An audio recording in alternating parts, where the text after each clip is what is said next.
रिक्वेस्टवर मी recording सुरू केलेली आहे. बिकॉज मी डेली कुठल्याही लाईव्ह लेक्चरची रेकॉर्डिंग करत नाही.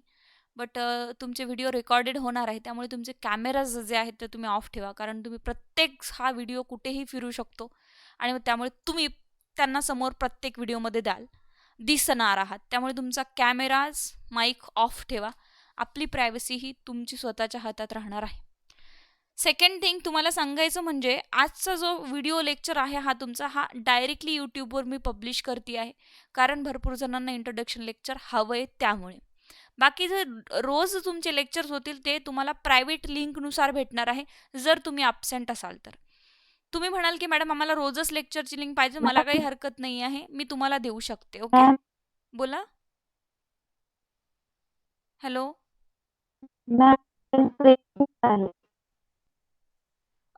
आवाजाचा माझ्याकडनं कुठलाही इश्यू नसतो. वायफाय कनेक्शन असतं, त्यामुळे मला कुठलाही इश्यू आवाजाचा मला येत नाही.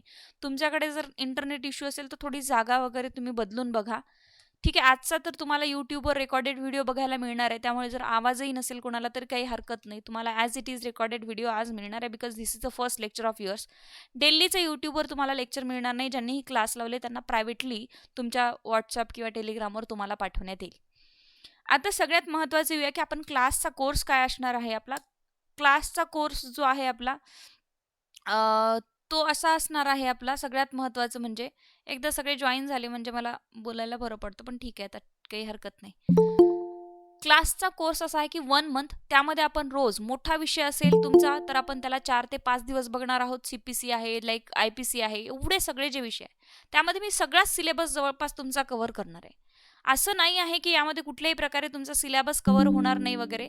सिलेबस कव्हर होणार, पण सिलेबस रेग्युलर बॅच सारखा तिथे कव्हर होऊ शकत नाही. रेग्युलर बॅच सारखा म्हणजे कसा मॅम? रेग्युलर बॅच सारखा मीन्स तुम्हाला word to word, section to section मी शिकवू शकणार नाही. जे एक्झाममध्ये येत आहेत त्या सेक्शनमध्ये एक्झाममध्ये येण्यासारखं काय मी फक्त तुम्हाला इथे एवढं शिकवू शकते. कारण 1 मंथ कोर्स आहे आणि पर्पज क्लासचं एवढंच आहे की भरपूर वेळा काय होतं, ऑनलाईन क्लासेसवर लोकांना आता भरोसा राहिलेला नाही आहे किंवा कुठल्याही प्रकारे डायरेक्टली कोणाला पेमेंट करणे किंवा ह्या सगळ्या गोष्टी इश्यू होतात, म्हणून भरपूर लोक ऑनलाईन क्लास लावत नाही. सगळ्यात जास्त मग ऑनलाईन क्लासेस किंवा ऑफलाईन क्लासेसमध्ये वेळ जातो ह्या सगळ्या गोष्टी, किंवा कुठल्याही अडचणीमुळे तुम्ही क्लास लावू शकत नाही. तुम्हाला जर ही परीक्षा क्रॅक करायची असेल तर स्मार्ट स्ट्रॅटेजी अत्यंत महत्त्वाची असते. ठीक आहे की नाही? Smart strategy. मग ही स्मार्ट स्ट्रॅटेजीसाठी मी तुमच्यासाठी अगदी मिनिमम फीजमध्ये बॅच घेऊन आलेली आहे. मे बी होऊ शकतं आता हे तुम्ही किती मला कॅप्चर करता आणि माझ्या स्ट्रॅटेजीला किती फॉलो करता, तर 3 महिन्यामध्ये तुम्ही जेवढं एखाद्या ऑफलाईन बॅचमध्ये किंवा तुम्ही तुमच्या शेड्यूल्समध्ये किंवा अभ्यासामध्ये शिकला नाही तेवढं तुम्ही माझ्याकडे 1 मंथमध्ये शिकून जा, याची मी तुम्हाला गॅरंटी देते. पण भरपूर स्टुडंटचे मला काही फोन येतात, दोन्ही बाजू मी तुम्हाला जिथे सांगणार आहे. काही स्टुडंट म्हणतात मॅडम होईल का कवर, एवढं सफिशियंट आहे का, एवढा अभ्यास केलेला आहे एका महिन्यात सगळं. असं नसतं फ्रँकली स्पीकिंग. ठीक आहे की नाही? तुम्हीही प्रिपरेशन करता ॲज यू ऑल नो. मी जर शिकवेन तर मी फक्त तुम्हाला एक रस्ता दाखवणार आहे, एक स्ट्रॅटेजी दाखवणार आहे आणि कन्सेप्च्युअल क्लॅरिटी देणार आहे आणि रेडीमेड मटेरियल देणार आहे, which is test series and MCQs. पण अभ्यास तर तुम्हाला करायचा आहे. जर मी आज सांगितलं तुम्हाला की यस आता उद्यापासून जेव्हा लेक्चर सुरू होईल तर मी सांगेन तुम्हाला की एवढं तुम्हाला आज कव्हर करायचंच आहे, ही स्ट्रॅटेजी आजची तुमची आहे, जर तुम्ही त्या वेळी गेलात तर तुमची पास होण्याची शक्यता आहे. असं कधीही नसतं की चला तुमच्याकडे ट्युशन लावली आणि तुम्ही एकदम JMFC होऊनच निघालात. कोणाकडेच नसतं असं. जो काही व्यक्ती असतो तो त्याची स्वतःची मेहनत असते ती विद्यार्थ्यांची. आता JMFCचे रिझल्ट लागले, पण माझ्या ग्रुपवर किंवा तुम्हाला यूट्यूब्स किंवा कुठेही अशी तुम्हाला खूप सारी हे दिसणार नाही ॲडव्हर्टाईज की एवढे पास झाले तेवढे पास झाले, असं नसतं. ती मेहनत त्या विद्यार्थ्याची आहे. एका टीचरचं, एका गुरुचं जे काही कर्तव्य आहे ते फक्त कशाचं असतं, त्यांना मार्गदर्शन करण्याचं. ओके. मला हे असं वाटतं. त्यामुळे या भ्रमात तुम्ही कोणीही अजिबातच राहू नका की मी 1 मंथचा कोर्स लावला पण माझं झालं नाही. तुम्हाला तुमचे 100% प्रयत्न करायचे. तुमच्याकडे 3 मार्ग मी देतीये. आज तुम्ही माझ्याकडे आलात, तुम्हाला वाटत असेल की मॅडमच्या गाईडन्सने आपल्याला JMFC प्रिलिम्स क्रॅक करायचीच आहे, नंतर मॅम आपल्यासोबत आहे मेन्सला. तर मी 3च गोष्टी सांगेल आज तुम्हाला. स्मार्ट स्ट्रॅटेजी तुम्हाला मी देतीये, टेस्ट सिरीज मी देतीये, कन्सेप्ट क्लिअरेशन करून मी देतीये. मग तुम्हाला काय करायचं? तुम्हाला फक्त हार्डवर्क, हार्डवर्क आणि हार्डवर्क करायचं. या व्यतिरिक्त तुम्ही काही करू नका. कसं जायचं, कुठून जायचं, किती वाजता निघायचं, किती वाजता पोहोचायचं मी सांगते, पण जायचं तुम्हाला आहे, हे नेहमी लक्षात ठेवा. याला मी काहीही करू शकत नाही. ठीक आहे, हा झाला एक क्लासचा भाग. आता क्लासचं स्ट्रक्चर कसं राहणार आहे आपलं, तर सगळ्यात आधी आपण एक एक विषय घेणार आहोत. लाईक आज आपण कॉन्स्टिट्यूशन विषय घेतला, ठीक आहे की नाही. आज तर नाही घेणार आहोत आपण मुद्दामच, कारण मला तुम्हाला आज स्ट्रॅटेजीज सांगायच्या आहेत सगळ्या, की कसा अभ्यासाचा टाइम टेबल असला पाहिजे, total strategies. Constitution, first of all उद्यापासून जेव्हा कॉन्स्टिट्यूशन सुरू होईल तर कॉन्स्टिट्यूशनमध्ये आपण चार्ट करणार आहोत. सगळ्यात काय पहिले प्रिअम्बल, प्रिअम्बलमधनं केस लॉज किती येण्यासारखे आहे, प्रिअम्बलमधनं क्वेश्चन्स किती येण्याचे. येस, प्रिअम्बलचा माझ्याकडे चार्ट आहे, प्रिअम्बलचं मटेरियल आहे. प्रिअम्बलमध्ये मी कमीत कमी 15 ते 20 क्वेश्चन सोडून बघणार आहे. इंटरनेटवर इकडे तिकडे क्वेश्चन सोडून बघणार. प्रिअम्बलबद्दल मी काहीच ठेवणार नाही, डेट ठेवणार नाही, 4-5 शब्द आहेत, केस लॉज आहे, व्हॉटेवर अमेंडमेंट्स आहेत. झालं माझं प्रिअम्बलचं कवर. जर प्रिअम्बलवर सेक्शन आला मला किंवा प्रश्न आला तर माझं प्रिअम्बल निघणार आणि प्रिअम्बलमधून माझं काय होणार आहे इथे डेफिनेटली ऑफकोर्स काय होणार आहे प्रिअम्बलमधनं मला एका मार्काचं येणार आहे. ठीक आहे, वन्स मिनिट मी एकदा स्क्रीन शेअर आहे दोन्ही. नेहा स्क्रीन शेअर आहे तुम्हाला? हो आहे मॅम. हां, इकडे पण स्क्रीन शेअर आहेच. Okay, yes, no problem. So त्यानंतर येऊन फंडामेंटल राईट. फंडामेंटल राईटमध्ये काय महत्त्वाचं आहे, किती प्रकारचे आर्टिकल्स येणार आहे, कुठल्या प्रकारच्या, म्हणजे हे सगळं मी तुम्हाला एक एक एक एक पोर्शन करून देणार आहे, जो महत्त्वाचा आहे. उगीच बिल्स वगैरे हे बघणार नाही आपण, आपल्याला प्रिलिमसाठी काय येणार आहे ते महत्त्वाचं आहे. ठीक आहे, मग त्यानंतर DPSP, DPS मधून कुठले आर्टिकल करायचे आहेत, ह्या सगळ्या गोष्टी मी तुम्हाला सांगणार. काय अभ्यास करायचा, कसा करायचा, त्याच्या टेस्ट सिरीज, त्याच्या क्वेश्चन्स, MCQs, हे एकदम प्रोफेशनल क्वेश्चन्स. असे नाही आहे की चला उचलले आणि टाकले, अगदी व्यवस्थित क्वेश्चन्स तुम्हाला PDF फॉर्मॅटमध्ये मिळणार आहे. मग आता एखादा विषय परत घेऊया. CRPC घेतला, CRPC मधनं काय काय महत्त्वाचं आहे, मग FIR महत्त्वाचे आहेत, ठीक आहे की नाही. अरेस्ट महत्त्वाचं आहे, अरेस्ट नंतर मग कॉग्निझेबल, नॉन कॉग्निझेबल, बेलेबल, नॉन बेलेबल, ठीक आहे की नाही. 4 लाईक मग तुम्ही इथे येऊ शकता, लाईक बेलचे प्रोव्हिजन्स आहेत तुमचे. नंतर मग ट्रायल्स आहे, session trial, warrant trial, complaint आहे, टिपली बार्गेनिंग आहे, समरी ट्रायल. आता समरी ट्रायल घेतलं, समरी ट्रायलमध्ये एवढं सारं समरी ट्रायल, 2 पेजेसचं समरी ट्रायल आहे. हे फक्त मला तुम्हाला 3 ओळीमध्ये द्यायचं आहे.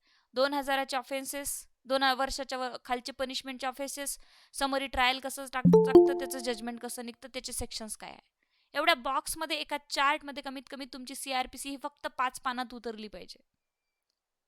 ठीक आहे की नाही. स्पेसिफिक रिलीफ ऍक्ट आहे, स्पेसिफिक रिलीफ किती छोटा आहे, लिमिटेशन ऍक्ट किती छोटा आहे. लिमिटेशन्स कमीत कमी लिमिटेशनवर तुमचे कमीत कमी 20 असे लिमिटेशन्स तुम्हाला अजिबात पाठ असले पाहिजे, आणि त्यातले कमीत कमी 5 लिमिटेशन तुम्हाला उतरणार म्हणजे उतरणार. पाठ ठेवायची की येस याचं लिमिटेशन एवढं आहे. Recovery of the immovable property 12 वर्ष, recovery of the immovable property 3 वर्ष आहे, डिस्पोजेशनसाठी 6 महिने आहे. हे सगळे लिमिटेशन्स तुम्हाला स्पेसिफिक रिलीफ असो किंवा कुठल्याही प्रकारचे असो, तुम्हाला हे अगदी पाठ असले पाहिजे.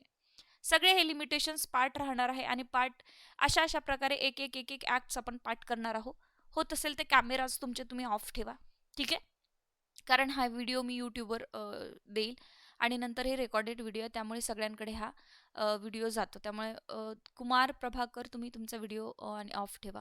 मे बी व्हिडिओ ऑफ असलेलंच बरं, तुमची प्रायव्हसी तुमची बाहेर येणार नाही, तुमचे जे काय घरात तुम्ही व्हिडिओज कॅमेराज दिसत आहेत. सो अशा प्रकारे आपल्याला एक एक एक एक इथे द्यायचे आहेत. सगळ्यात आधी महत्त्वाचं, आपण स्ट्रॅटेजी तर आपण फॉलो करणारच आहोत, स्ट्रॅटेजी असो किंवा अभ्यासक्रम असो, एक एक एक एक एक विषय सुरू झाल्यानंतर तुम्हाला कळणार की अरे बापरे हे इतक्या सोपं होतं, अशा प्रकारे आपल्याला करायचं होतं. पण आपण तर किती लेंदी वेणी याला पाठ करत बसलो, दिवसभर कॉन्स्टिट्यूशन घेऊन बसलो, जे की 2 दिवसात माझं कॉन्स्टिट्यूशन पूर्ण झालंय. ऑफकोर्स होऊ शकतं, आणि मी हेही सांगणार नाही की मी जेवढं सांगेल तेवढंच करा. तुम्हाला अजून काही खूप काही कुठनं मिळत असेल तर ते डेफिनेटली तुम्ही करू शकता, ऑफकोर्स, वाय नॉट.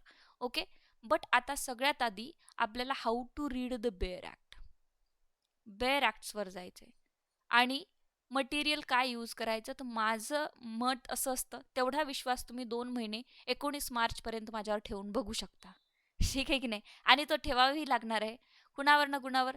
जो अपने फील्ड के पक्के खिलाड़ी है उन पे थोड़ा सा विश्वास रखना ही पड़ता है, ठीक है कि नहीं, कि भाई किस तरीके से हमें जाना है, क्या करना है, कौन से बुक रिपेयर करनी है, किसी को पूछना ही पड़ता है. हमने भी एक जमाने में भी पूछा था की कोणाला तरी विचारलंच असेल आम्ही की आम्हाला सर काय वाचावं किंवा काय नाही, हे आम्ही तिथनंच आलेलो असतं सगळं, ठीक आहे की नाही. आता मी सांगेन ओनली, हा ओनली शब्द मी मोठा लिहिते इथे, only 12 bare acts for prelims examination and test series, एवढं मी सांगेन. या व्यतिरिक्त महाराष्ट्र प्रिलिमिनरी JMFC एक्झामसाठी तुम्हाला काहीही करायचं नाहीये, अजिबात नाही. जर तुमच्याकडे आता खूप सारा पसारा असेल, तुमच्या टेबलवर खूप सारे बुक्स असतील, तर ते सगळे बाजूला काढून टाका आणि only 12 bare act, constitution, CRPC, CPC, evidence, contract act, TP, specific relief act, limitation, sale of goods act, partnership and rent control, या व्यतिरिक्त आणि IPC of course Indian penal code, या व्यतिरिक्त एकही पुस्तक तुम्हाला वाचायचं नाही. आता ते वाचायचं कसं? ऑफकोर्स वाचायचं कसं? ठीक आहे मॅम, बेअर ॲक्ट वाचायचे. पहिली एक एक गोष्ट तुम्हाला लक्षात ठेवणं गरजेचं आहे. ओनली बेअर ॲक्ट, पहिली मी तुम्हाला सांगते की ओनली, दुसरं काहीही वाचायचं नाही. एक्स्ट्रा केस लॉज वगैरे, केस लॉज किती वाचणार, वाचून आली तर आली एखादी केस लॉ, नाही ती येत पण नाही. कशाला एका केस लॉसाठी तुमचे 8 दिवस वाया घालवताय तुम्ही, ठीक आहे की नाही. So bare act only read, only bare act, तेही प्रोफेशनल. जे पिवळ्या कलरचे बेअर ॲक्ट प्रोफेशनलचे मिळतात तेच घ्यायचे आहे, दुसरे कुठल्याही प्रकारचे बेअर ॲक्ट्स आपण रिपेअर करायचे नाही. Second thing is professional bare act. What is the third thing? How to read the bare act. सांगितलं मॅडम तुम्ही वाचायला, पण how to read it, this is most important. ठीक आहे, एखादी डेफिनेशन घेऊया आपण. ठीक आहे, एखादा सेक्शन घेऊया, सिव्हिलचा घेऊया, क्रिमिनलचा घेऊया. Indian penal code IPC, Indian Pinal कोडमध्ये IPC मध्ये थेफ्टची डेफिनेशन घेऊया. थेफ्टची डेफिनेशन 378 सेक्शनमध्ये दिलेली आहे. आता ॲक्ट शिकताना तुम्ही त्याच्या strategy, how to remember the section, how many sections important, हे सगळं शिकवणार आहे. It is just the introduction lecture. Okay, how to read the bare act. Bare ॲक्टमध्ये तुम्हाला थेफ्टची डेफिनेशन दिली आहे. What is a theft? सगळ्यात आधी तुम्हाला येतं की whoever with the dishonest intentions. Okay, आता माझ्याजवळ कुठले पुस्तक नाही आहे, काही नाही, आपण जस्ट एक ओव्हरऑल बघतोय. Okay, dishonest intention, this is a very very important ingredients. Okay, तर तुम्हाला बेअर ॲक्टमध्ये वाचताना हू एव्हर डिशॉनेस्ट इंटेन्शन्स, तुम्हाला हे डिशॉनेस्ट इंटेन्शन हा एक पार्ट असला पाहिजे. Okay, moves any person's property which is movable property. Yes, bare ॲक्टमध्ये मुवेबल प्रॉपर्टीचं सांगितलं आहे. मग थेफ्टमध्ये मुवेबल प्रॉपर्टी आहे, म्हणजे आपल्याला कळते की बेअर ॲक्टमध्ये dishonest intention about the theft, movable property. Okay, without any person, without any person's consent from that person possession, अशी काहीतरी थोडीफार लँग्वेज आपल्याला तिथे मिळते. तर यामध्ये तुम्हाला पोजेशन महत्त्वाचं आहे, विदाउट कन्सेंट महत्त्वाचं आहे, डिशॉनेस्ट इंटेन्शन महत्त्वाचं आहे, आणि मुवेबल प्रॉपर्टी महत्त्वाची. With the intention to taking away from that person's possessions without that person consent. So this is very very important. अशा प्रकारे तुम्हाला एक एक एक एक सेक्शन करायचं आहे, आणि सगळ्यात महत्त्वाच्या आहेत बेअर ॲक्टमधल्या डेफिनेशन्स. ठीक आहे, एक एक डेफिनेशन अशी करायची, त्यामध्ये इन्ग्रेडियंट एक्झॅक्टली काय दिलेले आहे. ठीक आहे, माईक ऑफ करा, जेव्हा प्रश्न विचारायचे तेव्हा माईक सुरू करा, नो प्रॉब्लेम. प्रश्न विचारू शकता कितीही, नो प्रॉब्लेम. ओके, आपल्याला डिस्कशन करायचंच आहे. ॲट दी एंड तुम्हाला मध्ये प्रश्न विचारायचे नाही, मी 10 मिनटं क्लास झाल्यानंतर सगळ्यांसाठी थांबत असते की आता काय प्रश्न आहेत ते विचारा. ओके, सो यामध्ये काय, थेफ्टची डेफिनेशन पाठ झाली मला. डिशॉनेस्ट इंटेन्शन आहे, मुवेबल प्रॉपर्टी आहे, without the consent of the person from the persons possession, झालं. थेफ्ट पार्ट झालं. आता तुम्हाला थेफ्ट कितीही उलटून फिलटून विचारू द्या, तुम्हाला येऊन जाईल. असंच एखादं दुसरं घ्या, section 6 of the specific relief act घेऊया. ठीक आहे की नाही, काय सांगितलंय section 6 of the specific relief act? This is just deals with the dispossession. ठीक आहे की नाही, this is just deals with the dispossession. हा सेक्शन करतो की डिस्पोजेशन. काय म्हणणं आहे या सेक्शनचं? कोणीही कोणाला डिस्पोजेस करत असेल, पण सगळ्यात आधी म्हटलं एनी पर्सन.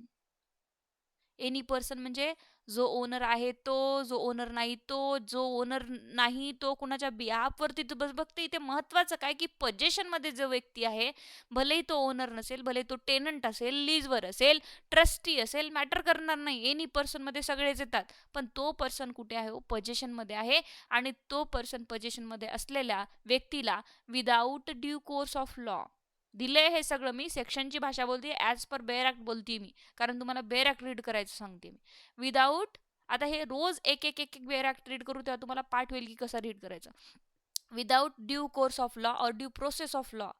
ठीक आहे की नाही, प्रोसेस ऑफ लॉ म्हणजे विदाऊट कायद्याने त्याला काढलेलं नाही, तुम्ही इलिगली त्याला काढताय. कायद्याचा वापर करून त्याला तुम्ही काढलेलं नाही आहे. ठीक आहे की नाही, कायद्याचा वापर करूनच काढावं लागतं. जरी माझ्या पोझिशनवर, माझ्या ओनरशिपवर कोणी येऊन बसलं असेल, मे बी मी तुमच्यासोबत एखादा अग्रीमेंट केलेलं आहे 5 वर्षाचं आणि after the expiry of the 5 year agreement मी तिथेच बसून आहे, पण तुम्ही मला काढू शकत नाही बिकॉज ते without due process of law होईल. तुम्हाला मला काढायचं असेल तर इविक्टचा सूट दाखल करावं लागेल. तुम्हाला मला काढायचं असेल तर recovery of possession of the immovable प्रॉपर्टीचं सूट दाखल करावं लागेल. तरच तुम्ही मला इथे काढू शकता. You can not dispossessed me without due process of law, जो की पर्सन इथे पोझिशनमध्ये आहे. ज्या दिवशी तुम्हाला डिस्पोजेशन केलेलं आहे ना, तिथून तुम्ही 6 मंथ्समध्ये इथे तुम्ही सूट इन्स्टिट्यूट करू शकता for the specific performance of the contract against the illegal disposition. तुम्ही गव्हर्नमेंटच्या अगेन्स्ट इथे सूट इन्स्टिट्यूट करू शकत नाही. आणि तुम्हाला इथे जर डिस्पोजेशन ग्रांट केलं नाही केलं तरीही तुम्हाला रेमेडी अकॉर्डिंग टू सेक्शन 5 आहे की तुम्ही टायटलवर सूट इन्स्टिट्यूट करू शकता. हा सेक्शन टायटल बद्दल बोलत नाही, हा सेक्शन फक्त पोझिशन बद्दल बोलतो. एवढंच त्या सेक्शनमध्ये आहे. तुम्हाला इथे रिव्ह्यूचा अधिकार नाही आहे, तुम्हाला इथे कुठल्याही प्रकारे अपीलचा अधिकार नाही आहे, तुम्ही फक्त रिव्हिजन दाखल करू शकता. झाला सेक्शन 6. याच्या व्यतिरिक्त तुम्हाला काहीही प्रश्न येणार नाही अबाउट सेक्शन 6. लिमिटेशन किती आहे इथेच दिलंय, 6 मंथ लिमिटेशन. ठीक आहे. अशा प्रकारे आपल्याला एक एक एक एक सेक्शन बघायचा आहे जो की परीक्षेमध्ये येणार आहे. How to read the bare act. एक लाईन घेतली बेअर ॲक्टची, पूर्ण एक सेक्शन घेतला, लाईक परत एखादं घेऊया. ठीक आहे. पुन्हा एखादं समजण्यासाठी मी तुम्हाला इथे स्क्रीन शेअर करते आहे.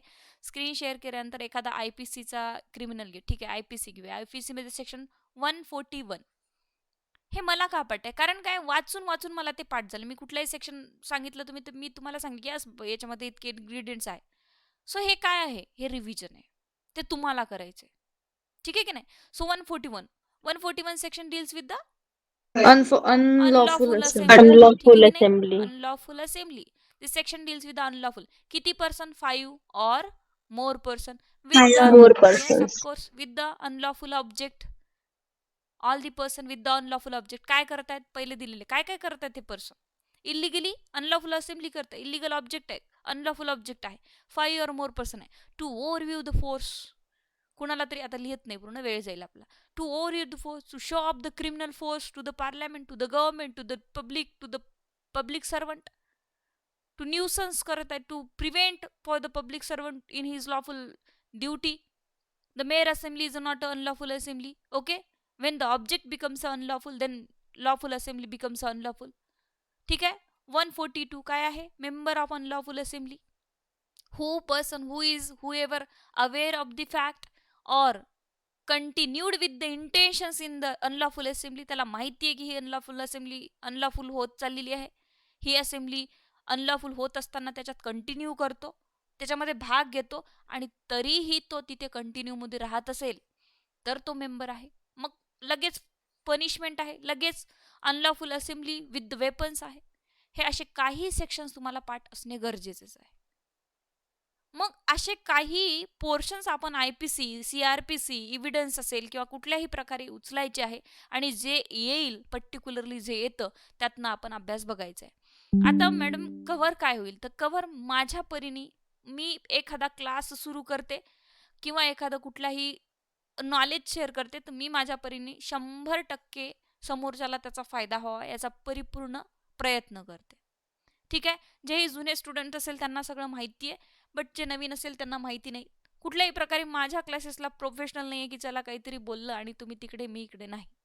माझा पूर्ण हेतू असतं की फायनान्शियल किंवा फीज हा भाग सगळा वेगळा, पण माझा एक सगळ्यात मोठा, माझी स्वतःची इच्छा असते की जो व्यक्ती इथे माझ्याकडे आलाय त्यांनी क्लास झाल्यावर बिलकुलच असं म्हणू नये की मॅम आम्हाला कळलं नाही. मी 11 वाजेपर्यंतही थांबेन, मला वेळ आहे, नो प्रॉब्लेम, पण तुम्हाला इथनं समजल्याशिवाय तुम्ही लेफ्ट व्हायचं नाही आहे. रेकॉर्डेड व्हिडिओ आहे याचा अर्थ असा नाही आहे की चला ठीक आहे आज क्लास जॉईन नाही केला तर काही रेकॉर्डेड व्हिडिओ मी 11 वाजता पाहिजे, पण हा लाईव्ह क्लास आणि रेकॉर्डेड व्हिडिओचा भरपूर फरक पडतो. आहे माझ्याकडे रेकॉर्डेड व्हिडिओ, मी डेफिनेटली तुम्हाला देणार आहे. जो कोणी ॲब्सेंट असेल, जो कोणी मला रेकॉर्डेड व्हिडिओ मागेल, पण तरीही ट्राय करा की लाईव्ह इंटरॅक्शन जेवढं होईल तेवढं बेटर राहील. ठीक आहे. सो अशा प्रकारे मी माझ्याकडनं 100% करणार आहे, तुम्हालाही कोऑपरेट करावं लागणार आहे की यस आपणही याच्यावर एवढं अंमलबजावणी करावी, एक्झिक्युशन करावं. ठीक आहे की नाही. सो ते तुम्हालाही करणं गरजेचं आहे. दुसरी गोष्ट, मी तुम्हाला how to read a bare act आता एक बेअर ॲक्ट सांगणार आहे. ठीक आहे. आणि सगळ्यात महत्त्वाचं म्हणजे की ठीक आहे, यातनं काही प्रोव्हिजन्स क्लिअर होणार नाही आपले, की जिथे खूप इम्पॉर्टंट नाही आहे, मला कळतं की यस कधीतरी येईल 5 वर्षातनं, कधीतरी यावर प्रश्नही येत नाही. म्हणजे एक विषय जर घेतला तुमचा कॉन्स्टिट्यूशन, ठीक आहे की नाही, तर कॉन्स्टिट्यूशन असा विषय असतो, लाईक रेंट कंट्रोल असा एक विषय आहे, लाईक लिमिटेशन असा एक विषय आहे, आणि पुन्हा तुमचा एक विषय स्पेसिफिक रिलीफ हा एक असा विषय आहे, आणि आय पी सी ही मी घेते इथे. हे काही असे विषय आहेत, एक दोन तीन चार पाच, त्यापैकी एक आणि हा दोन आणि हे तीन जे विषय आहेत ना, हे तुम्हाला सहज कमीत कमी 25 ते 30 मार्काचं सहज वेटेज देऊन टाकतात. किती? 25 ते 30 मार्काचं. आणि याची गॅरंटी मी तुम्हाला देते की यामध्ये तुम्हाला माझ्याकडे या विषयाचा तर फायदा नक्कीच होईल, ह्या 3 विषयाचा. की ठीक आहे, मी डायरेक्टली जे क्वेश्चन्स देईल ते 90% तरी तसे उतरावे आणि हे पूर्ण तुमचे विषय एकूण एक वर्ड टू वर्ड क्लिअर होईल.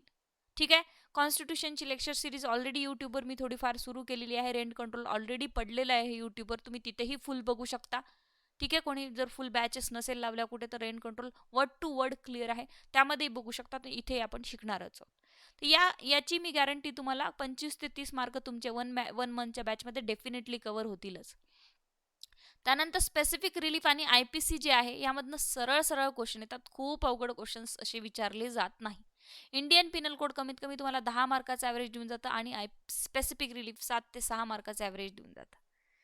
आता याच्यामधनंही मला असं वाटत नाही की मी आय पी सीमधनं काही सोडेल किंवा मी शिकवेल ते येणार नाही, किंवा माझ्याच्याने इतकं काही सुटून गेलं की तुम्हाला आय पी सीमधनं मॅडम तुम्ही तर आम्हाला 1 महिन्याच्या कोर्समध्ये सांगितलं होतं की तुम्हाला 5 ते 6 मार्क उतरतील, पण आम्हाला तर ते उतरले नाही. असं होत नाही. आता असं तर होणारच नाही की मी तुम्हाला 1 मंथच्या बॅचमध्ये शिकवलं आणि फक्त त्यातले 2 मार्क तुम्हाला आय पी सीमधनं आले. असं होणं पॉसिबल नाही, जनरली तरी पॉसिबल नाही. ठीक आहे, तुम्हाला 10 मार्क आले तर त्याच्यातले तुम्हाला होऊ शकतं, तुमच्याही अभ्यासावर डिपेंड करेल की 2 ते 3 मार्काचं नाही आलं, पण 7 मार्काचं मात्र नक्की येणार, जे की मी सिलेबस कव्हर करेल त्यातनं.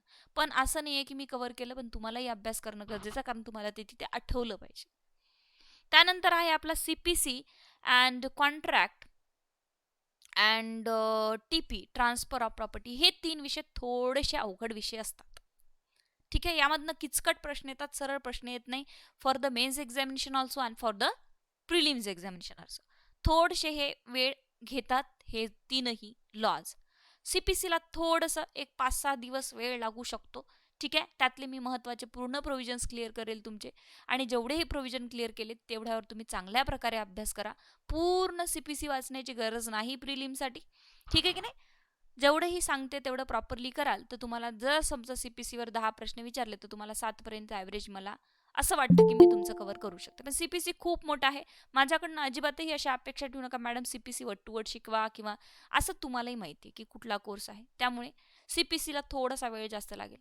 कॉन्ट्रॅक्ट आणि टी पी यांनाही थोडासा वेळ अगदीच 1-2 दिवसात होणार नाही, 3-3 दिवस लागू शकतो, आणि हेही तुमचं कव्हर चांगल्या प्रकारे होऊन जाईल. 5-5 मार्काचं वगैरे ॲव्हरेज तुमचं इथनं कव्हर होईल. ठीक आहे, डेफिनेटली. त्यानंतर तुमचे 2 ॲक्ट राहतात, that is sales of goods act आणि पार्टनरशिप ॲक्ट. हे एका दिवसाचे पाहुणे आहेत. ठीक आहे की नाही, 2-2, 3-3 तासाचं रिव्हिजन, किंवा आपण याला ठीक आहे आरामात शिकायचं. तुम्हाला जर म्हणत असेल मॅडम चालेल आम्हाला 5 दिवस वेळ लागला, तर पण चांगलं आणि व्यवस्थित शिकवा, एका दिवसात नको, अजून काही शिकवा, मला काही हरकत नाही. ठीक आहे, मी तुम्हाला मंथली कोर्स आहे तर होऊ शकते 5-6 दिवस मी तुम्हाला जास्तही शिकवेन, काही हरकत नाही. आणि त्यातल्या त्यात कधी कधी काय होत असतं, मे बी कधी काय होतं, एखाद्या वेळेस इंटरनेट इश्यू असतात, किंवा कधी मी पुण्याला माझी पी एच डी सुरू आहे, मी इकडे येते, तर त्यावेळेस होऊ शकते एखादी सुट्टीही होऊ शकते, तर तेवढं तुम्हाला मॅनेज करावं लागणार आहे. Okay. So sale of goods and पार्टनरशिपचे ॲक्ट आहे, कमीत कमी 4-4, 5-5 मार्काचं ॲव्हरेज तुम्हाला देऊन जातात. 4-4 तरी मार्क आपण पकडूया, तर अशा प्रकारचे मार्क्स तुमचे इथे डिवाइड केलेले असतात, आणि या प्रकारे आपण जेवढं प्रकारे आपल्याला कव्हर करता येईल तेवढं आपण कव्हर करूया. आता ॲट दी एंड तुमचा एक विषय राहतो, that is evidence and C R P C. हे जे 2 विषय आहेत, ह्या 2 विषयामधनंही आपल्याला चांगल्या प्रकारे शिकावं लागतं. सगळ्यात अवघड आहे तुमचा इव्हिडन्स ॲक्ट, यामधनं काय शिकावं लागतं काय नाही हे तर मी तुम्हाला सांगणारच आहे. ठीक आहे, कारण आपण अजून विषय सुरू केलेले नाही आहे.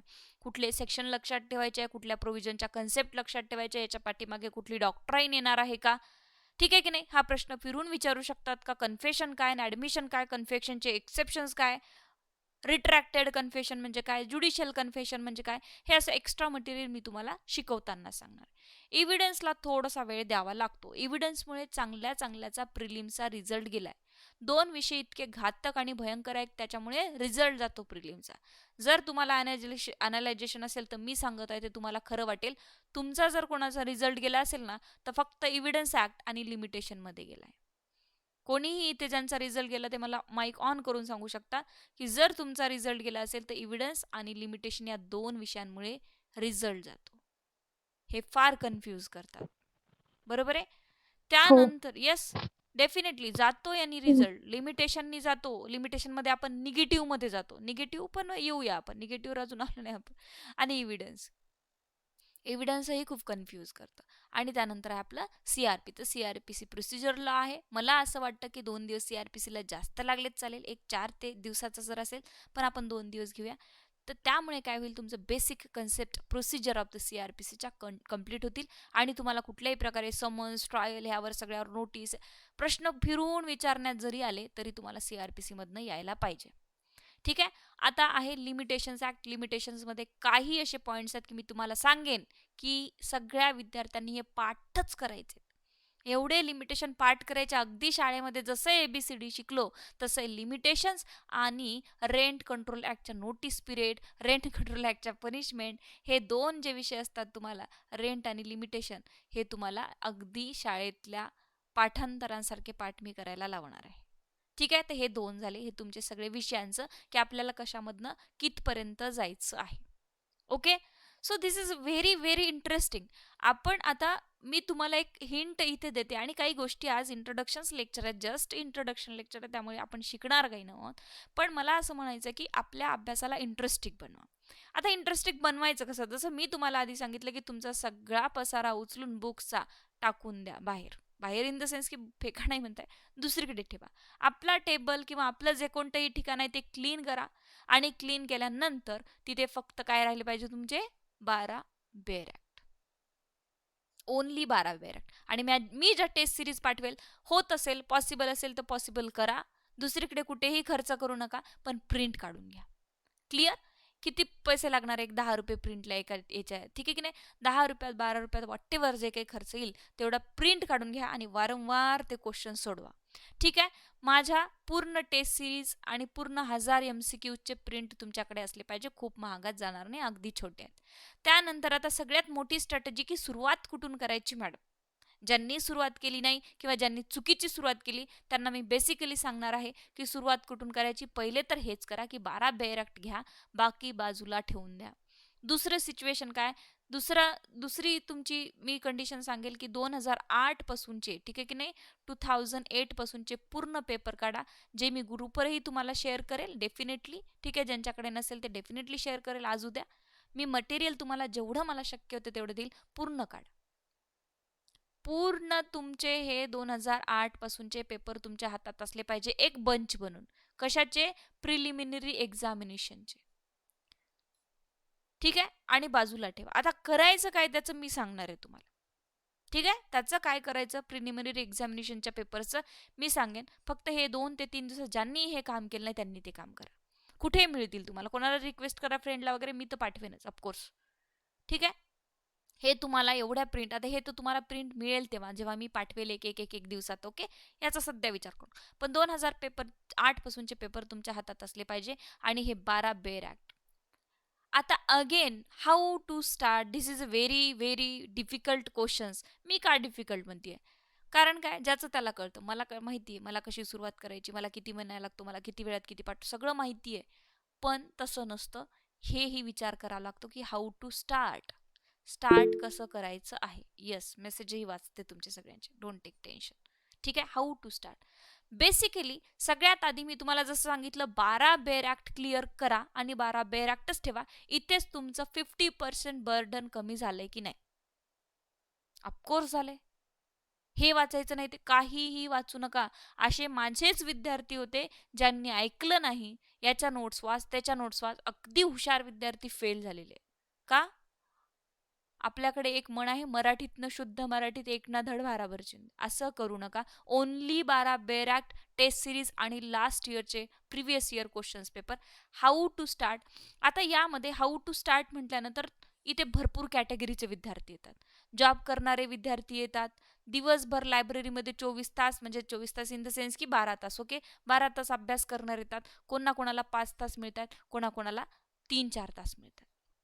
कसं कॅटेगरीज करायचं, कॅटेगरी केली याला पहिल्याच सगळ्यात आधी मी तुम्हाला इथे जे की 12 तास अभ्यास करू शकतात, जे की आता काहीही करत नाही, ओनली अँड ओनली ज्यांचा JMFC वर फोकस आहे, मी त्यांना पहिले सांगू शकेल. त्यांचं काय रुटीन असणार आहे, तुम्ही 9-10 वाजता कधीही बेरॅक्ट घेतलात तर तुम्ही रात्रीपर्यंत कोणताही बेरॅक्ट वाचू शकतात. यामध्ये काय असणार आहे, यामध्ये तुम्हाला सगळ्यात छोट्या बेरॅक्टपासून सुरुवात करायची. होऊ शकतं आता तुम्हाला रेंट कंट्रोलपासून सुरुवात केली, पण रेंट कंट्रोल मॅडम कळत नाही आहे, तर यासाठी एक उपाय सांगते. माझंच लेक्चर नाही, तुम्ही दुसरा कुठला ॲप घ्याल तर यूट्यूबवर भरपूर लेक्चर आहेत. जर ट्युशनला जात नसाल तर, ट्युशनला जात असाल तर ज्यांच्या ज्यांच्या क्लासला जातात ते तुमच्या कन्सेप्ट क्लिअर करतच असतील ऑफकोर्स. बट तरीही जर तुम्हाला एका दिवसात, मला रोज ट्युशनला 2 तास तिथे नाही जाऊन बसायचं, मला एका दिवसात रेंट कंट्रोल क्लिअर करायचं, एका दिवसात स्पेसिफिक, तर एक यूट्यूबवर माझी लेक्चर सिरीज सुरू आहे, ऑलरेडी अपलोडेड आहे रेंट कंट्रोलची. किंवा दुसरा स्पेसिफिक घ्याल तर हिंदी लेक्चर बघू शकता, तुम्हाला हिंदी लेक्चर कळते. सरळ सरळ 9-10 वाजता सुरुवात करायची आणि रेंट कंट्रोलचे पूर्ण सेक्शन्स बेअर ॲक्टमध्ये लिहून काढा, कन्सेप्च्युअल क्लॅरिटी पूर्ण करा. याला लागतील तुम्हाला 2 दिवस. तसा तर एकच दिवस लागायला पाहिजे, सकाळी बसलं तर संध्याकाळी रेंट कंट्रोल व्हायला पाहिजे, 60च सेक्शन आहेत. क्लिअर? बरोबर आहे की नाही? एक दिवसात होतं, पूर्ण लेक्चर बघून घ्या, टोटल लेक्चर बघा, समजून घ्या सगळं. ज्या दिवशी एक दिवसात तुमचं टोटल रेंट कंट्रोलचे 60 सेक्शन बघून होऊन जाणार आहे, किंवा 2 दिवस लागू द्या, मॅटर करणार नाही, तुमच्या वेळेनुसार. आता इथे यांना 2 दिवस लागतील, यांना 1 दिवस लागेल, यांना 1.5 दिवस लागतील, ते तुमच्या कन्व्हिनियंटनुसार सगळं बघायचं. आणि मग नंतर बघणं झाल्यानंतर पुन्हा रेंट कंट्रोल तुमच्या हातात घ्यायचा, आणि रेंट कंट्रोल हातात घेऊन काय करायचं तुम्हाला, आता रिव्हिजन सुरू करायचं. कन्सेप्ट तर क्लिअर झाली, आता रिव्हिजन सुरू करायचं की यस सेक्शन 1 काय म्हणतो, तर सेक्शन 2 काय म्हणतो, तर सेक्शन 3 काय. आता स्मार्ट स्ट्रॅटेजी तर मी तुम्हाला डेफिनेटली प्रोव्हाइड करणारच आहे, त्याचा इश्यू नाही, पण तुम्ही आता कंटिन्युअसली सुरू करायचं रिव्हिजन. जर नाही समजत असेल तर, ऑलरेडी जर तुमच्या कन्सेप्च्युअल क्लॅरिटी झालेली असेल, कन्सेप्ट क्लिअर असेल, तर दे नॉट मॅटर, डायरेक्टली तुम्ही काय करू शकता, रीडिंगवर जाऊ शकता, रिव्हिजनवर जाऊ शकता. असा एक एक एक एक ॲक्ट तुम्हाला कव्हर करायचा आहे. आता तुमचा टाइम टेबल तुम्ही बनवायचा आहे की तुम्हाला किती वेळ लागतो आणि तुम्ही याला किती वेळेमध्ये कंप्लीट करू शकता. मग तुम्ही रेंट कंट्रोल ॲक्ट घेतला, ठीक आहे की नाही, रेंट कंट्रोल ॲक्ट घेतल्यानंतर याला तुम्हाला फक्त 2 दिवस मॅडम नुसते वाचण्या, यूट्यूबवर व्हिडिओ बघण्यात गेले, ठीक आहे की नाही, तर मग तिसऱ्या दिवशी याचं पूर्ण रिव्हिजन करा. 3 ते 4 दिवस त्याच्यात जाऊ शकतात तुमचे, ठीक आहे की नाही. लिमिटेशन्स, मग हे असे तुम्ही लिस्ट बनवा, एक एक एक एक विषय करा पूर्ण, फक्त आणि फक्त 15 ते 15 15 ते 15 असे 15 दिवसाच्या पुढचा 15 आणि 15 दिवसाचा तुमचा टाइम टेबल असला पाहिजे.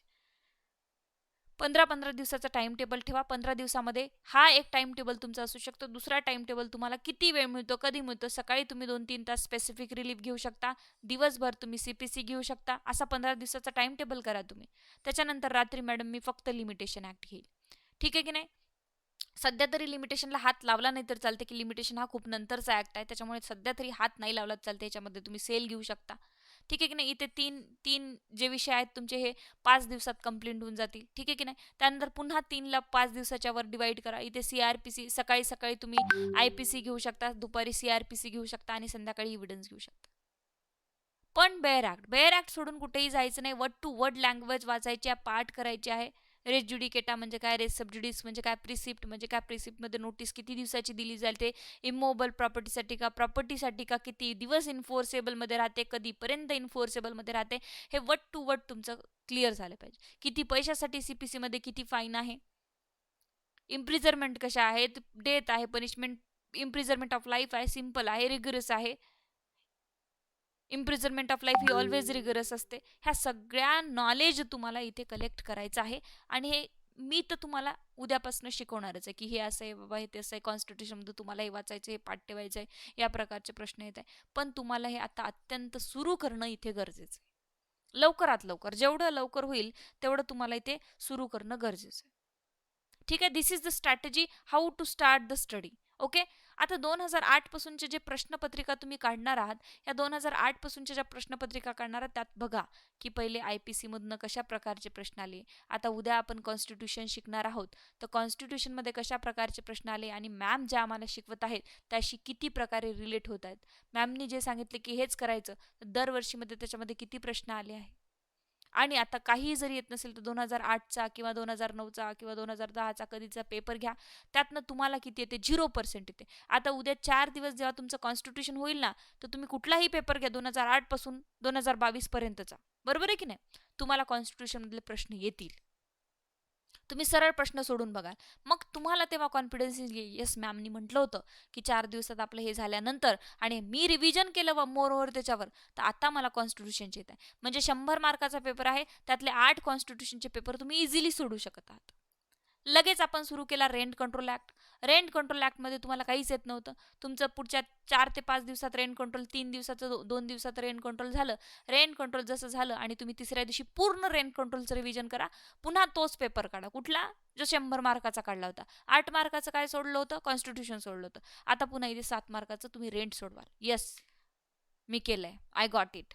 काय केलंय? 2-3 दिवस मॅमचा क्लास केला. मॅमनी सगळी स्ट्रॅटेजी सांगितली. जे मॅमनी महत्त्वाचं शिकवलं नाही ते दुसरीकडून शिकलो. आणि आता याच 100 मार्कात मधले पहिले 8 कॉन्स्टिट्यूशन सोडवले, आता 7 सोडवले. क्लिअर? असा पूर्ण पेपर हा 100चा क्रॅक करा. पुन्हा सीपीसी घ्या. सीपीसी पूर्ण झालं मॅम करे, यस सगळं झालेलं आहे. मी पण त्या सीपीसी मध्ये 2-3 दिवस घातले. आता 10 प्रश्न त्याच पेपरमध्ये. असे या 100 मार्काला पूर्ण तुम्ही कॅप्चर करायचंय. एकच पेपर घ्यायचा, सगळे पेपर नाही घ्यायचे. किती पेपर घ्यायचा आहे? Only 1 paper. मी तुम्हाला कुठे नेऊन सोडते लक्षात ठेवा. असे 7-8 एका पेपरमधले रोज 2-2, 3-3 दिवस रिव्हिजन करून तुम्ही एकच पेपर जवळच ठेवायचा. तो पेपर बिलकुल दुसरीकडे टाकायचा नाही. कुठल्याही वर्षीचा पेपर घ्या, फक्त 2019चा सोडून. 2019च्या पेपरला कोणीच हात लावायचा नाही सध्या तरी. हा पेपर अर्धा चुकीचा आहे, त्याला हात लावू नका.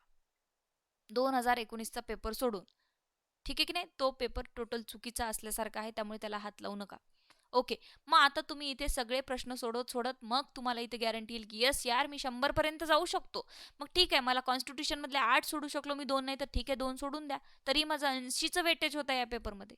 आता मला सांगा, एका पेपरला 100 मार्कासाठी तुम्ही इतकी मेहनत केली. आता जेव्हा दुसरा लाईक 2016चा पेपर तुम्ही हातात घ्याल ना, ठीक आहे की नाही, 2016चा पेपर हातात घ्याल, तेव्हा तुम्ही ऑलरेडी हे ऍक्ट या पेपर कव्हर करण्यासाठी वाचलेले आहेत. आलं लक्षात मी काय म्हणतीये? 2016चा पेपर तुम्ही घेतला, आता तुम्हाला हे वाचायची गरज आहे का? नाही. तरीही चला बाबा एक दिवस रिव्हिजन करतो, 2016चा पेपर मी सोडून बघतोच. आता तुमचा 2016चा पेपर सहज सोडून होणार आहे. इथे तुम्हाला एका पुस्तकाला 4-4 दिवस रिव्हिजन लागलं होतं, इथे 2-2 दिवस, स्पेसिफिकला तर 2-3 तास, लिमिटेशनला तर 2-3 तास. इथे तुमचं 15 दिवसाचं रिव्हिजन इथे किती दिवसात होणार आहे? 7 ते 8 दिवसात. आणि 7-8 दिवसाच्या रिव्हिजनवर 2016चा पेपर सोडवणार. आता अजून पुढे या. आता काय मॅडम, सगळे तर सोडवतो आम्ही, आता नाही, तसं नाही करायचं. उद्या मी कॉन्स्टिट्यूशन देईल आणि 4 दिवसानंतर जेव्हा कॉन्स्टिट्यूशन संपेल तर कॉन्स्टिट्यूशनचे तुम्हाला MCQs येतील. ते सगळे MCQ सोडवायचे तेव्हाच जेव्हा माझ्याकडे तुमचा 4 दिवस कॉन्स्टिट्यूशन झाल्यानंतर तुम्ही त्याच्यावर 1 दिवस फुल डे, ज्यांना फुल डे मिळतो, ज्यांना नाही मिळत त्यांनी 2 दिवस फुल डे, जेवढं रिव्हिजनला वेळ लागेल तेवढ्या डेजवर रिव्हिजन करा आणि पूर्ण 50-100 जे काही मी MCQs देईल ते तुम्ही सोडवणार. आता समजा 100-200 MCQs किंवा तुम्ही माझेच नाही अजून इंटरनेटवर काढू शकतात, पण खूप वेळ घालू नका असं मला वाटतं. जेवढं मी मटेरियल देईल तेवढं भरपूर सफिशियंट राहील, किंवा दुसरीकडनं काही टेस्ट सिरीज कलेक्ट करून घ्या. तुमची इच्छा, ते मी काही तुम्हाला बाउंड करणार नाही कुठल्याही बाबतीत. तर अशा प्रकारे तुम्ही एक विषय करा आणि इथे तुम्ही 100 माझे MCQs सॉल्व केलेले आहे. रेंट कंट्रोल घेतला, रेंट कंट्रोलचे 50-60 MCQs सॉल्व केलेले आहे. मॅडमचा कोर्स झाला, लगेच 1 दिवस रिव्हिजन केलं. एक रिव्हिजन करा, एक दिवस. असे मी तुम्हाला टोटल 1000 MCQs देईल आणि त्यानंतर सगळं झाल्यानंतर तुमचा कोर्स होईल. कोर्स नंतर आपण डेट ठेवायच्या आहेत 5-5 दिवस अंतराच्या, किंवा जसा टाइम टेबल आपला पुढचा राहील तसा, जेवढा लवकर कोर्स संपेल तेवढं लवकर. आणि मग त्यानंतर तुम्ही एक टेस्ट सिरीज ठेवायची. आता या टेस्ट सिरीजमध्ये ही इंटरेस्टिंग गोष्टी राहणार आहे. आपल्याला कधी कधी ना, जेव्हा आपण पेपरला जातो तेव्हा एकदम हार्ड पेपरही येऊ शकतो, मीडियम पेपरही येऊ शकतो आणि एकदम सिंपल पेपरही येऊ शकतो. ह्या 3 कॅटेगरी आहेत. या तिन्ही कॅटेगरींना आपण पार करून जायचं. ठीक आहे. कधी कधी सिंपल पेपर येतो, तर सिंपल पेपर आल्यानंतर आपल्याला वाटतं अरे बापरे खूप सिंपल आहे, पण हा खूप खतरा धोकादायक असतो. मीडियम पेपर बेटर असतो. याच्यामध्ये जवळपास ॲव्हरेज अभ्यास करणारे विद्यार्थी पास होण्याची गॅरंटी आहे. हार्ड पेपरमध्ये कधी कधी नुकसान होऊ शकतं. ज्यांचा खूप चांगला अभ्यास आहे म्हणजे मीडियमवाले आहेत ते पास होऊ शकतात, पण हे सिम्पलवाल्यांना हार्ड पेपरमध्ये पास होऊ शकत नाही. म्हणजे सिम्पलवाले चालले जाऊ शकतात, कारण यांची इथे टोटके टोमणे काहीही लागत नाही. त्याला काय म्हणतो आपण, हिंट, चला ये 4 में से एक होगा, ऐसा नहीं होता हार्ड में. ठीक आहे. त्यामुळे हार्डमध्ये मीडियममध्ये जे विद्यार्थी आहेत त्यांची येण्याची शक्यता असते, आणि अगदी हुशार विद्यार्थी ज्यांचा सगळा अभ्यास झाला ते येण्याची शक्यता असते. पण सिम्पल पेपर अतिशय धोकादायक असतो, हे लक्षात ठेवा. आता मग मॅडम आम्ही काय करायचं? सिम्पल मीडियम आमच्या हातात तर नाही ना, पण आपल्या हातातच आहे. कळलं का तुम्हाला? आता आपण पहिले जाऊया सिम्पलवर. सिम्पल पेपर आला तर पहिले 2 मिनिटं पेपरचं अनालायझेशन करायचं. आता हे अनालायझेशन आपण इथेच करणार आहोत का आपण इथे 3 टेस्ट सिरीज घेणार आहोत? तिथे पेपर कसा सोडवायचा हे आपण ऑलरेडी इथे सोडून बघितलंय. लक्षात ठेवा, जास्तीत जास्त माझ्या बॅचमध्ये तरी मुली खूप असतात, म्हणून मी मुलींना खूप उदाहरणं देत असते. मी तुम्हाला नेहमी उदाहरण देत असते की मला केक बनवायचा आहे, मी केकचे सगळे इन्ग्रेडियंट्स घरी घेऊन आलेले आहे. अगदी यूट्यूबवर मस्त व्हिडिओ काढला आणि as it is me cake बनवायला घेतला, पण केक तसा झाला नाही. का? बिकॉज मी ट्राय करून बघितला नाही, डायरेक्ट केला. म्हणून माझं नेहमी म्हणणं असते, practice makes a man perfect. Directly paper द्यायला जाऊ नका. आता हा जर मी सिम्पल पेपर, पहिल्या दिवशी आपल्याला सिम्पल पेपर राहील, ठीक आहे की नाही? सिम्पल पेपर मी कुठलाही देईल, माझं काही नाही. मीडियम देईल, हार्ड देईल, सिम्पल देईल. सिम्पल पेपर जर मी दिला तर तुम्हाला इथेच कळेल की यस, मला सिम्पल पेपरमध्ये मी कुठपर्यंत जाऊ शकते. मी 80 सोडवायचे का, मी 90 सोडवायचे का, 100 तर कोणी सोडवायचेच नसतात. जो 100 सोडवतो ना तो वापसच येतो, त्याचा विचार करू नका तुम्ही. कोणी जर म्हटलं असेल ना तुम्हाला मागच्या वर्षी मी 100 सोडले, त्याचा रिझल्ट आला नसेल, ही गॅरंटी आहे. त्याचे निगेटिव्हमध्ये जातात म्हणजे जातात, नाही तर मग आला तर त्यांनी 100 सोडवले नाही, तो विचार नाही करायचा. ठीक आहे. 80 सोडू, 90 सोडू, 90, 92, 93, 95 पर्यंत खूप सिम्पलमध्ये तुम्ही जाऊ शकता. जर तुम्ही 3-3, 4-4 वेळ प्रिलिम्स देऊन आला तर तो व्यक्ती हा हिंमत करू शकतो. मी फ्रेशरवाल्यांना इथे बिलकुल ही हिंमत करायला लावणार नाही. अशा प्रकारे मी किती सोडू, काय सोडू? आता यातही आपल्या भरपूर काही गोष्टी असतात. ह्याही गोष्टी अत्यंत महत्त्वाच्या. जेव्हा आपण सेंटरवर जातो ना, तर तेव्हा या क्लासचे विद्यार्थी येतात, त्या क्लासचे विद्यार्थी येतात, भरपूर येतात आणि काय म्हणतात माहिती आहे का? आम्हाला सरांनी 80 पर्यंत सोडवायला सांगितले, आम्हाला सरांनी 70 पर्यंत. अहो पण सरांनी काही सांगितलं असेल ना तुमच्या, पण अजून पेपरच हातात आला नाही. आला का पेपर हातात? नाही. मग तुम्हाला कसं माहीत सिम्पल आहे, हार्ड आहे, मीडियम आहे? तुम्ही आत्ताच ठरवून टाकलं.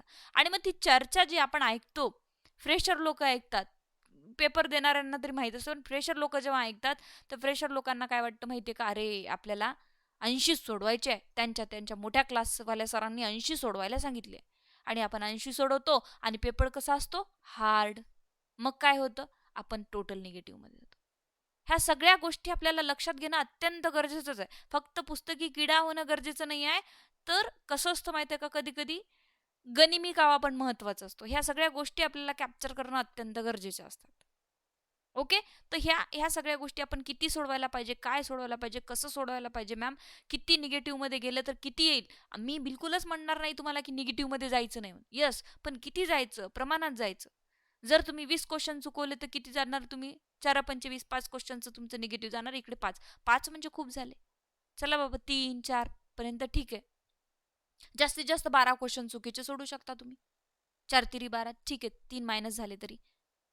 पण ते कधी जायचं निगेटिव्हमध्ये, कधी नाही जायचं, हे सुद्धा आपण शिकणार आहोत. मग मीडियम पेपर आला तर मॅम किती सोडवायचे, आणि हार्ड पेपर आला तर कितीपर्यंत जायचं, हे सगळं अनालायझेशन आपल्याला इथे शिकायचं आहे.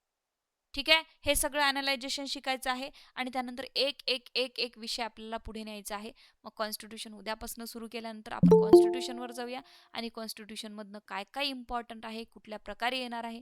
पहिले तर काही जे पोर्शन्स आहेत ते आपल्याला टोटल अभ्यास करावा लागणार आहे.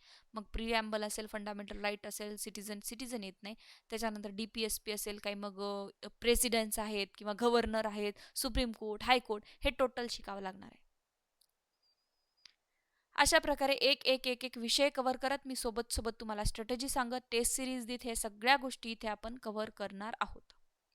आता कुणाचे काही डाऊट्स आहेत का सांगा. Any doubts? यस प्लीज बोला. कोणाचे डाऊट आहे का काही कोर्सेसबद्दल, अभ्यासाबद्दल? मराठी लँग्वेजसाठी कुठले मटेरियल घ्यायला लागतील? प्रिलिम्सचा पेपर तुमचा मराठी लँग्वेजमधून येत नाही, त्यामुळे प्रिलिम्स तुम्हाला इंग्लिशमधनंच द्यावी लागणार आहे. प्रिलिम्स मराठीत येत नाही. मेन्समध्ये तुम्ही मराठीत लिहू शकता, तेही मेन्समध्ये फक्त जजमेंट मराठीत येतं. बाकी दुसरं मराठीत येत नाही. ठीक आहे की नाही? सो मेन्ससाठी आहे तो, प्रिलिमसाठी मराठी पेपर येत नाही. प्रिलिम्स हे इंग्लिशमधूनच होते. What about negative marking? Negative marking ही जी आहे ती तुमची 1:4 रेशोनी निगेटिव्ह मार्किंग असते. ठीक आहे की नाही? निगेटिव्ह मार्किंग किती 1:4 रेशोने असते. म्हणजे तुमचे जर 4 क्वेश्चन चुकले तर तुमचे जेवढे बरोबर आले, लाईक तुम्ही इकडे 60 क्वेश्चन बरोबर, सॉरी 60 कशाला जास्त घेत तेवढे, ओके. जर तुम्ही 80 क्वेश्चन बरोबर सोडवले, 80 क्वेश्चनचा ॲव्हरेज तुमचा बरोबर झाला, आता इथे तुम्ही थांबायला पाहिजे होतं. आत्ती जर पुढच्या 20 मध्ये गॅरंटी असेल तरच सोडवायला पाहिजे, नाही तर मग नाही, पुढे जायचं नाही, कारण 80 पर्यंत ॲज इज रिझल्ट लागतोच. ओके.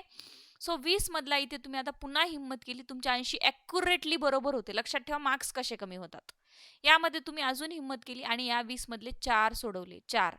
आता 4 सोडवल्यानंतर ह्या 20 मधले 4 जर सोडवले तर चुकीचे, रॉंग सोडवले, तर आता हे 4 तर गेलेच तुमचे, याचा काही फायदा नाही. पण इकडे किती होणार आहे? 79 होणार आहे. आता याच्यामध्ये हिंट असतं, मॅडम याच्यातले चुकीच नाही, असं होऊ शकतं. कधी कधी तुम्ही 80 सोडवले आणि या 80 मधलेही कोणते तरी तुमचे 4-5 ची गॅरंटी नाही, होऊ शकतं ना. 80 सोडवले, 5 ची गॅरंटी नाही, 5 निगेटिव्ह मध्ये जाण्यासारखे आहे. पुन्हा इकडे 20 मार्क उरले. आता तुम्हाला वाटते की येस इकडे पण 4-5 ची गॅरंटी वाटत नव्हती, पण मी सोडली, यामधलेही सोडेल. मग तुम्हाला वाटत असेल 80 पैकी मला इथे ठीक आहे बाबा, ॲव्हरेज पडेल मला 75चं, बरोबर आहे की नाही? 5 तर चुकीचे होणार आहे. पण हे 5 जे 80 मधले चुकीचे सोडवले, याच्यातनं तर 5 मायनस होऊन इथे किती होणार आहे तुमचे? 74. मी पॉईंटनी घेतच नाही आहे, डायरेक्टली सांगते, ओके. आणि मग यातलाही एक उरला आणि या 20 मधले जर 3 पुन्हा चुकीचे सोडवले तर आता हे 73 वरच जाणार आहे. असे एक एक मार्क जेव्हा कमी होतात ना, परत पॉईंटही टाकतात ते. त्यामुळे निगेटिव्ह मार्किंगचे मी तुम्हाला होल 1 महिना तेच शिकवणार आहे. 1 महिन्यानंतरही आपण तुमची एक्झाम होईपर्यंत सोबतच राहणार आहोत. जरी आपला सिलेबस संपला तरी 2-3 दिवसाला लेक्चर होऊन, मोटिवेशन्स किंवा कुठल्याही प्रकारे टेस्ट सिरीज, एक टेस्ट सिरीज झाली की लगेच कोणाला किती मार्क पडले काय नाही याच्यासाठी आपण जमणार आणि त्याच्यावर डिस्कशन करणार की कोण किती निगेटिव्ह मध्ये गेले, कोण किती नाही, हे सगळं होणार. सो निगेटिव्ह मार्किंग 1:4 रेशो आहे. जर 4 चुकीचे झाले तर तिकडे बरोबर मधला 1 मायनस होतो. What about negative marking? Madam please share a schedule for job PPL. I didn't get your question, Shraddha. Madam, please share schedule for job. Okay, yes, sorry. चा पेपर सिम्पल कॅटेगरीमध्ये होता का? Yes, 2024 it's a medium category paper, okay. I think 2022 is a simple category paper. 2020 it is a medium category paper, okay. Job people, yes definitely. आता तुम्ही job करता तर श्रद्धा, तुम्ही जे जॉब करताय ना, तुमच्या जॉबमध्ये किती टाइम तुम्ही जातोय हे लक्षात घ्या. ठीक आहे. आता लाईक 24 आवर आहे तर तुमचे सपोज 8 तास जॉबचे जात असतील मिनिमम, मॅक्सिमम होऊ शकते 10 तास. तर 8 तास 10 तास, तर याचे 2 तास आपण ट्रॅव्हलिंग इकडे तिकडे घेऊया, असे 10 तास तुमचे इथे जात आहेत. हे 10 तास तुमच्या अजिबातच कामाचे नाही. घरी आल्यानंतर एखादी जर फॅमिली मेंबर किंवा मॅरिड स्त्री असेल किंवा मॅरिड मेन असेल किंवा कोणीही असेल ज्याला घरी काही टेन्शन असेल, मे बी यांचे 4 ते 5 तास इथे जात आहेत, मी 4 तास पकडते, म्हणजेच किती 14 तास झाले. 14 तासानंतर मे बी तुमचा 1-1.5 तास इकडे तिकडे कोणाला फोनवर बोलणं, पण हे तुम्हाला कमी करावं लागणार. जे मी कमी करू शकते, जिथे माझा वेळ वाया जाणार नाही, हे तुम्हाला कंट्रोल 2 महिने ठेवावं लागणार आहे. 14 तासानंतर आता तुम्ही इथे तुमचे 2 तास मी कुठल्याही प्रकारे एक्स्ट्रा पकडते, तुमचे कुठल्याही प्रकारे तुमच्या स्वतःच्या कामात किंवा कुठल्याही प्रकारे. आता इथे किती झाले? 16 तास जर तुमचे जात असतील तर उरत किती आहे? 17, 18, 19, 20, 21, 22, 23, 24. तर यापैकी झोपावंही लागतं तुम्हाला, ठीक आहे की नाही? 1, 2, 3, 4, 5, 6, 7, 8 असे झोपण्यात जर तास पूर्ण 8 तास गेले तर तुम्हाला एकही तास वेळ मिळणार नाही. मग मॅडम मॅनेज कसं करायचं? तर तुमचा जो हा 8 तासाचा जॉब आहे तो 8 तासाचा मॅनेज करा. घरी जर इथे तुम्हाला कुठे सुट्ट्या मिळत असेल, दुपारी वगैरे 2 तास प्रायव्हेट जॉबात असले तुम्ही सुट्ट्या काढू शकता. अगेन मोर आता हे तुमचे जे 2 तास चिल्लरमध्ये चालले याला त्याला बोलण्यात वगैरे, हे 2 तास घ्या, म्हणजे तुम्हाला 2 तास मिळाले. त्यानंतर घरी जर तुमचे 2 तास कामात होत असेल तर मे बी त्यातनं 1 तासात कव्हर करा, म्हणजे ह्या 1 तास 3 तास मिळतील.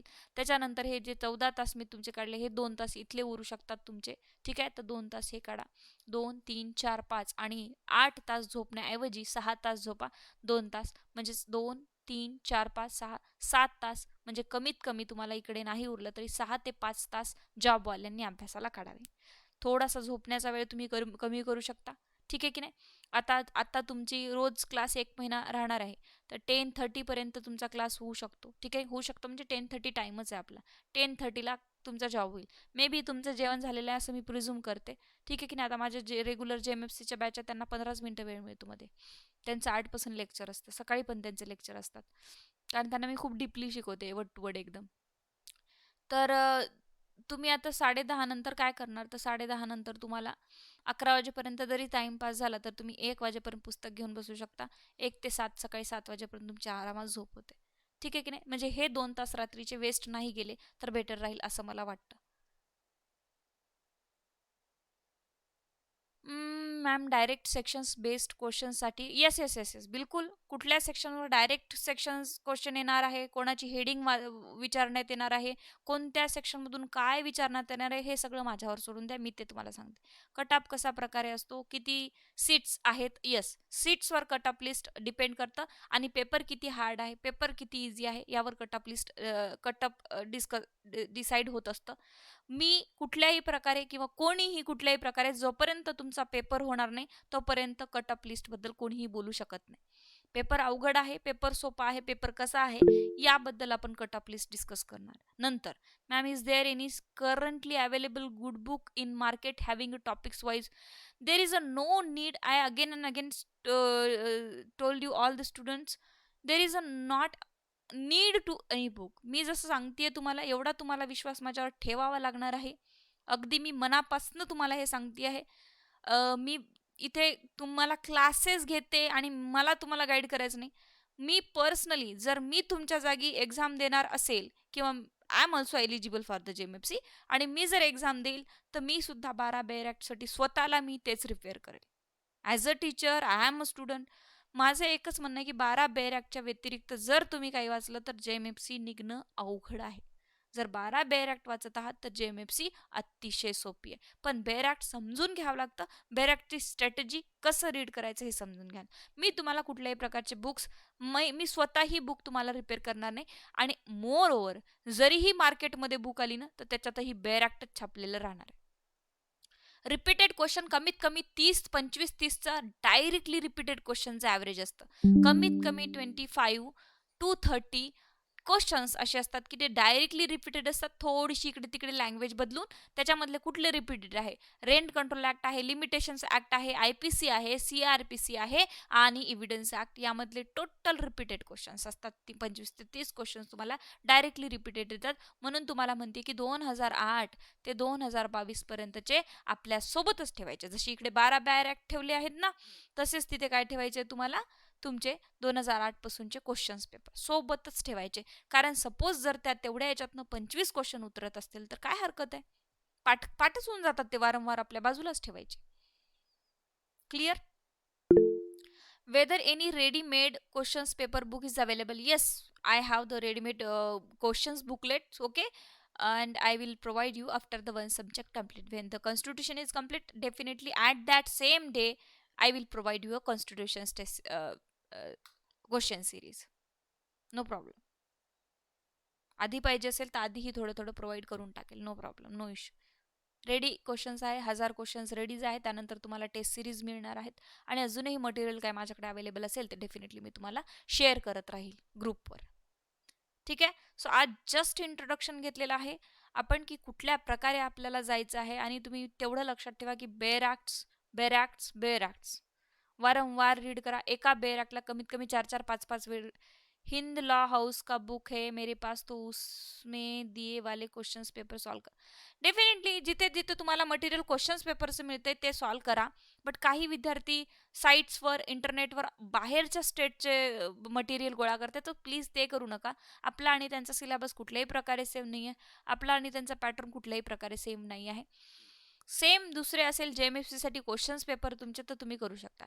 बट काही काही बुक्स आहेत त्याच्यामध्ये IPC लॉर्ड मेकॅलूनी केलेलं आहे, ज्युरिस्प्रुडन्स ॲस्पेक्ट्स काय आहे, कॉन्स्टिट्युशनलमध्ये कॉन्स्टिट्युशनल लॉ काय आहे. ठीक आहे की नाही. हे क्वेश्चन आपल्याला अशा प्रकारचे येत नाही. कधी इनॅक्टमेंट झालेलं आहे, कधी त्याच्यामध्ये हे झालेलं आहे, कुठल्या भरपूर असे कोणत्या ऑथरनी IPC वर काय कमेंट केलेली आहे हे अशा प्रकारचे आपल्याला येत नाही.